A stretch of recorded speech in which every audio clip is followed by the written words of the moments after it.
Mock ഒരു ചായ വേണം, നിങ്ങൾ എന്ത് ചെയ്യും? ഞാൻ പോയി ചായ ഇട്ട് കുടിക്കും. അല്ലേ? ആ. ഒരു മീൻകറി വേണം, എന്ത് ചെയ്യും?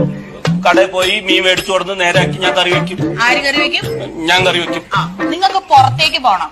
ആരാ നിങ്ങളുടെ ഷർട്ടൊക്കെ തേക്കാറ്? അതിപ്പോ എന്താ പറയാനുള്ളത്? എല്ലാം ഞാൻ തന്നെയല്ലേ ചെയ്യണേ. അല്ലേ? ആ. അപ്പൊ പിന്നെ അവനൊരു ചായ ഉണ്ടാക്കി കുടിച്ചാ എന്താന്നേ കയ്യില് വളം ഊരി പോവല്ലോ.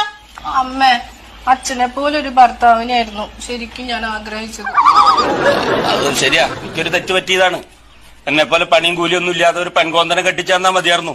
ഇതിപ്പോ പറ്റിപ്പോയില്ലേ? നീയൊന്ന് ചെല്ല്. ഞാൻ പോകുന്നില്ല. നീ പോവരുത്. ഒരു കാര്യം ഞാൻ പറഞ്ഞേക്കാം, ഞാൻ പറഞ്ഞ പോലെ കേട്ടില്ലെങ്കിണ്ടല്ലോ. കേട്ടില്ലെങ്കിൽ നിങ്ങൾ എന്ത് ചെയ്യും? ഞാൻ എങ്ങടെങ്കിലും ഇറങ്ങിപ്പോവും. ഞാൻ എങ്ങടെങ്കിലും ഇറങ്ങിപ്പോയാ നീ മൂക്കൊണ്ട് ക്ഷാ വരയ്ക്കും ഇവിടെ. എന്തോ? പിന്നെ ഇവിടുത്തെ പണികളും കാര്യങ്ങളൊക്കെ ആരാ നോക്കുക? അതെ, ഒരടി കിട്ടിയപ്പോ ഇങ്ങടെ ഇറങ്ങിപ്പോരാ. അങ്ങനെയാണെങ്കിൽ ഈ അച്ഛൻ ഈ വീട്ടിൽ നിന്ന് എത്ര പ്രാവശ്യം ഇറങ്ങിപ്പോണം?